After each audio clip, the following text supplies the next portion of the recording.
Hey guys again welcome back to our channel. तो इस video में हम बात करने वाले हैं ह्यूमन फिजियोलॉजी के most important and complicated topic human heart के बारे में, जो कि ह्यूमन सर्कुलेटरी सिस्टम के अंडर आता है। ये टॉपिक थोड़ा सा कॉम्प्लिकेटेड है, पर इस वीडियो में मैं इसे जितना हो सके उतना ईजी वे में एक्सप्लेन करने की कोशिश करूँगा, चीज़ें आपको समझ में आए एंड वीडियो थोड़ा सा इंटरेक्टिव हो। इसलिए लास्ट में हम 3D एनिमेशंस का यूज़ करेंगे, पर उससे पहले हम रफ डायग्राम के थ्रू सारी चीज़ों को समझने की कोशिश करेंगे। तो इस वीडियो में हम जानने वाले हैं ह्यूमन हार्ट की फुल एनाटॉमी को, external to deep internal. So without wasting any time let's start. Pulling up black windows once you go down. You must be crazy if you think that I'ma slow down. Don't wanna hear it talking shit from the drama. Keep it coming, I'ma send you to your mama. Mr. Whip, whip, whip, get the guns out. Dropping bodies in the place till the sun's out. Can't fuck with this, I'm going to try. But when the bullets fly, I'm the last one to die. जब हम बात करते हैं human circulatory system की, तो human circulatory system में 3 part होते हैं। पहला ब्लड, जो कि हम पढ़ चुके हैं। दूसरा हार्ट, जिसके बारे में हम इस वीडियो में जानने वाले हैं। एंड तीसरा ब्लड वेसल्स, जिसके बारे में हम आगे की वीडियोस में बात करेंगे। ह्यूमन हार्ट का ओरिजिन आप सभी को पता है कि मीजोडर्मल होता है। अगर हम ह्यूमन हार्ट के लोकेशन की बात करें तो ह्यूमन बींग्स का जो हार्ट है वो दोनों लंग्स के बीच वाले पार्ट, दैट इज मेडिएस्टिनम में प्रेजेंट होता है, थोरैसिक कैविटी के अंदर। ह्यूमन हार्ट का जो साइज होता है वो क्लेंच फिस्ट, इट मीन्स बंद मुट्ठी के साइज का होता है। ये हार्ट स्लाइटली टिल्टेड, यानी कि हल्का सा झुका हुआ होता है लेफ्ट साइड में। हमारा इंटायर हार्ट कार्डियक मसल्स का बना हुआ होता है। हार्ट के around double layered protected covering present होती है, जिसे पेरिकार्डियम कहा जाता है। और इस पेरिकार्डियम में भरा हुआ होता है पेरिकार्डियल फ्लूइड, जो कि फ्रिक्शन को रिड्यूस करने का काम करता है। यहाँ पर आप हार्ट का एक रफ डायग्राम देख सकते हैं। आप यहाँ पर हार्ट का अपर एंड लोअर पार्ट देख सकते हैं। हम जानते हैं कि मैमल्स का जो हार्ट है वो 4 चैम्बर्ड हार्ट है, एंड एंटायर एनिमल किंगडम में 4 चैम्बर्ड हार्ट मैमल्स में, बर्ड्स में and some reptiles like crocodiles में मिलता है। जब हम बात करते हैं 4 चैम्बर्ड हार्ट की, तो इसमें डबल सर्कुलेशन होता है, जिसका मतलब है कि इसमें कभी भी ऑक्सीजनेटेड एंड डीऑक्सीजनेटेड ब्लड आपस में मिक्स नहीं होते हैं। हार्ट के लेफ्ट वाले पोर्शन में हमेशा भरा होता है ऑक्सीजनेटेड ब्लड एंड राइट वाले पोर्शन में भरा होता है डीऑक्सीजनेटेड ब्लड। अब आप इस रफ डायग्राम में देख सकते हैं जो अपर साइड के 2 चैम्बर्स हैं वो एट्रियम कहलाते हैं, एंड लोअर साइड के जो 2 चैम्बर्स हैं उन्हें वेंट्रिकल्स कहा जाता है।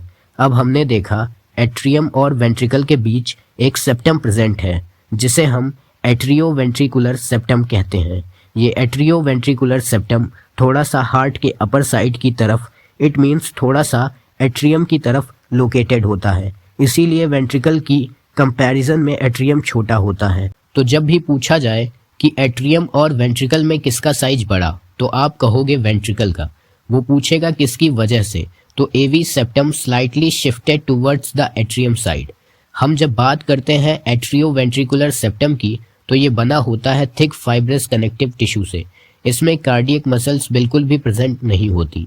अब हम देखते हैं कि दोनों एट्रियम के बीच एक सेप्टम प्रेजेंट है, जिसे हम इंटर एट्रियल सेप्टम कहते हैं। ये septum thin and muscular septum है। हमने देखा कि इंटर एट्रियल सेप्टम जो है वो दोनों एट्रियम के बीच में प्रेजेंट नहीं था, ये भी थोड़ा सा लेफ्ट एट्रियम की तरफ शिफ्टेड था, इसीलिए लेफ्ट एट्रियम का साइज छोटा तथा राइट एट्रियम का साइज बड़ा था। सिमिलरली हमने देखा कि दोनों वेंट्रिकल के बीच भी एक सेप्टम प्रेजेंट है, जिसे बोलते हैं interventricular septum, that is IVS। हमने देखा कि इंटरवेंट्रिकुलर सेप्टम जो था वो इंटर एट्रियल सेप्टम की तुलना में थोड़ा थिक था एंड मस्कुलर था, इसीलिए हमने इंटरवेंट्रिकुलर सेप्टम को थिक एंड मस्कुलर कहा। अब इंटरवेंट्रिकुलर सेप्टम जो था ये भी थोड़ा सा राइट साइड में शिफ्टेड था, इसीलिए लेफ्ट वेंट्रिकल का साइज राइट वेंट्रिकल के कंपैरिजन में बड़ा था एंड राइट वेंट्रिकल का साइज हमें छोटा मिला। अब ऑर्डर ऑफ साइज में आप देख सकते हैं कि सबसे बड़ा लेफ्ट वेंट्रिकल, उससे छोटा राइट वेंट्रिकल, उससे छोटा राइट एट्रियम एंड उससे भी छोटा लेफ्ट एट्रियम। तो ये है ऑर्डर ऑफ साइज। तो अब हमारी स्क्रीन पर सेकेंड रफ डायग्राम आ चुका है। अब हम बात करते हैं हार्ट के चैम्बर्स में ओपनिंग की। तो यहाँ पर सवाल आता है कि राइट एट्रियम में कितनी ओपनिंग्स हैं, तो मैं आपको बता दूं कि राइट एट्रियम में टोटल 3 ओपनिंग्स प्रेजेंट हैं। सबसे पहले बॉडी के ऊपरी पार्ट से डीऑक्सीजनेटेड ब्लड को हार्ट में लाने वाली सुपीरियर वेना केवा की ओपनिंग, दूसरी बॉडी के नीचे वाले पार्ट से डीऑक्सीजनेटेड ब्लड को लाने वाली इंफीरियर वेना केवा की opening, and inferior vena cava he body की लार्जेस्ट वेन है। एंड जो थर्ड ओपनिंग थी वो थी कोरोनरी साइनस की ओपनिंग, जो कि डीऑक्सीजनेटेड ब्लड लेकर आ रही थी हार्ट की वॉल से। अब हम देखते हैं लेफ्ट एट्रियम को, तो लेफ्ट एट्रियम में टोटल 4 ओपनिंग्स प्रेजेंट हैं, एंड ये चारों की चारों ओपनिंग पल्मोनरी वेन्स की ओपनिंग है। एंड पल्मोनरी वेन्स बॉडी की ओनली ऐसी वेन है जिसमें ऑक्सीजनेटेड ब्लड भरा होता है, और ये ऑक्सीजनेटेड ब्लड को लेकर आती है लंग्स से और डाल देती है लेफ्ट एट्रियम में।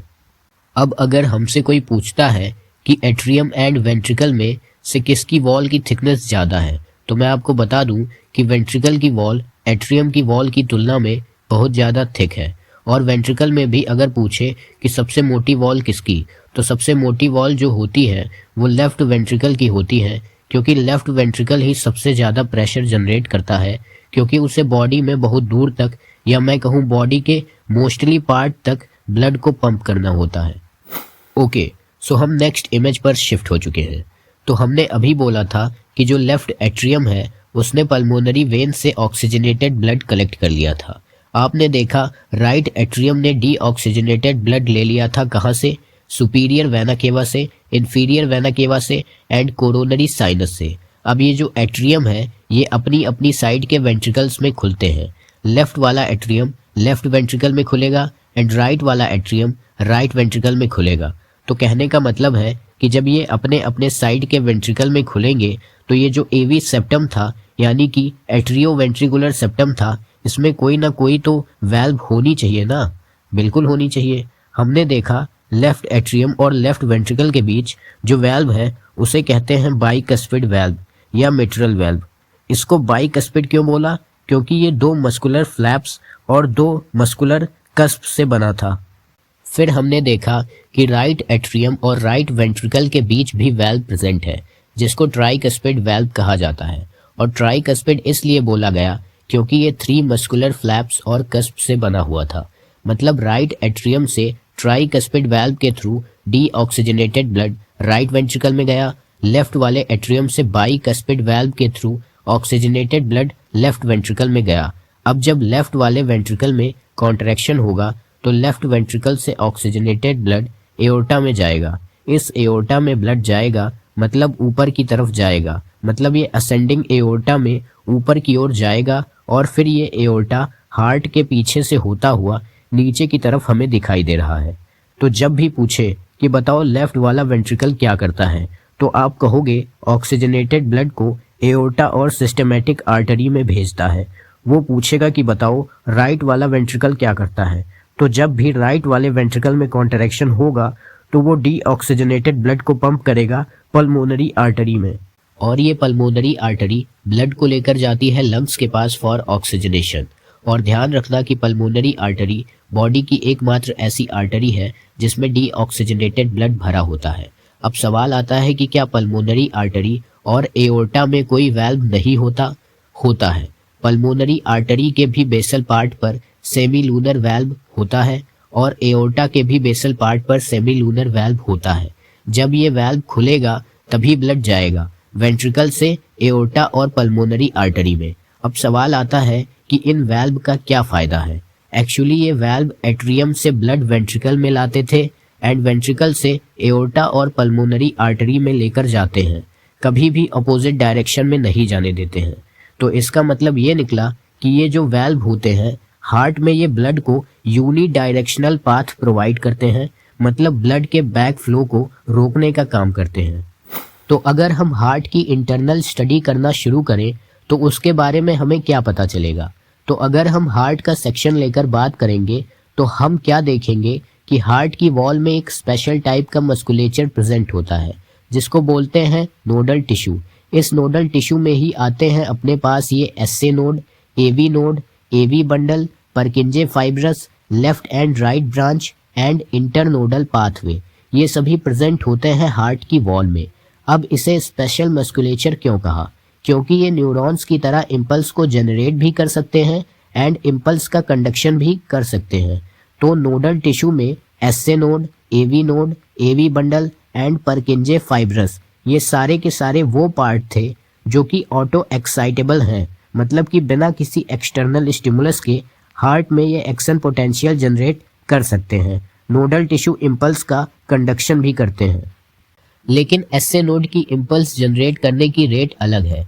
1 मिनट में एसए नोड जो है वो 70 to 75 इम्पल्स जनरेट करता है। एवी नोड जो है वो 1 मिनट में लगभग 50 to 60 इम्पल्स जनरेट करता है और एवी बंडल लगभग 30 से 40 इम्पल्स जनरेट करता है पर मिनट।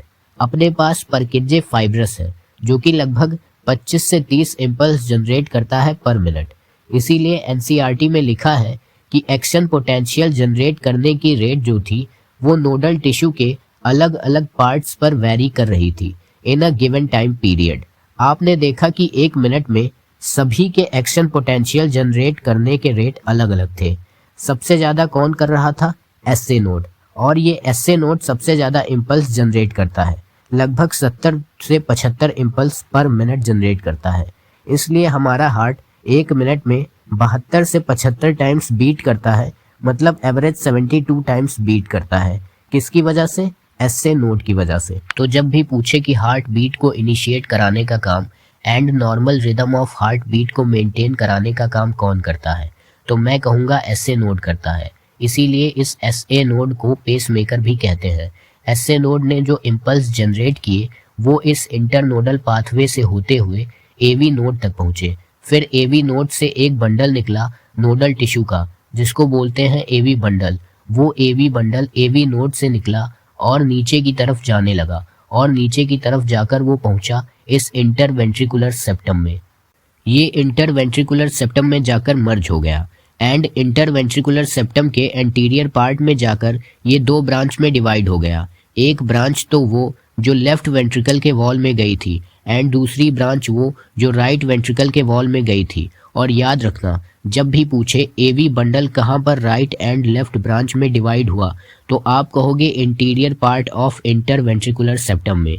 ये राइट एंड लेफ्ट ब्रांच जो थी इसकी एंटायर लेंथ पर प्रेजेंट थे परकिंजे फाइब्रस।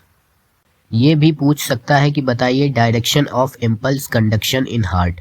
तो इम्पल्स कंडक्शन कहाँ से शुरू हुआ?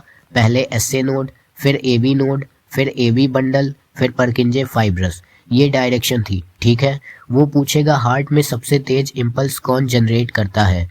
एसए नोड, उसके बाद एवी नोड, उसके बाद एवी बंडल और फिर परकिंजे फाइब्रस। वो पूछेगा speed of transmission of impulse सबसे ज़्यादा कौन से पार्ट में होती है नोडल टिश्यू के, तो आप कहोगे सबसे तेज परकिंजे फाइब्रस में, लगभग 4 मीटर पर सेकेंड। उसके बाद किस में होती है? एवी बंडल में, लगभग 1 मीटर पर सेकेंड। और सबसे कम किस में होती है?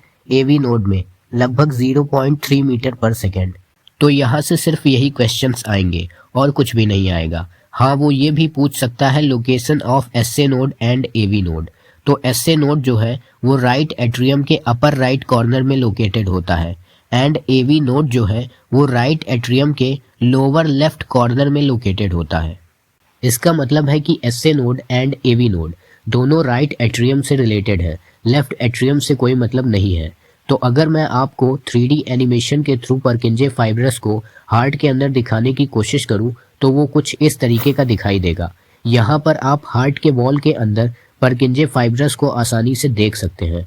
तो कुछ इस तरीके से परकिंजे फाइब्रस हार्ट की वॉल के अंदर लोकेटेड होता है। अगर मैं आपको एट्रियम और वेंट्रिकल के बीच की ओपनिंग दिखाऊं तो वो 3D एनिमेशन में कुछ इस तरीके की दिखाई देगी। यहाँ पर आप देख सकते हैं ये ऊपर वाला एट्रियम है एंड नीचे वाला वेंट्रिकल है एंड इन दोनों के बीच की ओपनिंग कुछ इस तरीके की दिखाई देती है। एंड लास्ट में अगर मैं आपको हार्ट की एक्सटर्नल इमेज 3D एनिमेशन में दिखाऊं तो वो कुछ इस तरीके की दिखाई देगी। यहाँ पर आप देख सकते हो ये राइट एट्रियम है एंड ये राइट वेंट्रिकल है, देन ये लेफ्ट एट्रियम है एंड ये लेफ्ट वेंट्रिकल है। तो ये तीनों 3D इमेजेस कुछ इस तरीके की दिखाई देगी। First one is external image of heart, second one is internal image of heart and third one is deep internal image of heart. तो अब मैं होप करता हूँ कि आपको हार्ट की एनाटॉमी के बारे में सारी चीज़ें पता चल चुकी हैं। एट्रियम एंड वेंट्रिकल को सेपरेट करने वाले सेप्टम से लेकर हार्ट की इनर वॉल में प्रेजेंट नोडल टिश्यू तक। तो इस वीडियो में बस इतना ही। नेक्स्ट वीडियो में हम बात करेंगे कार्डियक साइकिल के बारे में। तो अगर इस वीडियो के थ्रू आपके नॉलेज में थोड़ी सी भी वैल्यू ऐड हुई हो तो इस वीडियो को लाइक करिए, चैनल को सब्सक्राइब करिए। हम फिर मिलेंगे नेक्स्ट वीडियो में, तब तक के लिए thanks for watching, goodbye. Pulling up black windows once you go down. You must be crazy if you think that I'ma slow down. Don't wanna hear it talking shit from the drama. Keep it coming.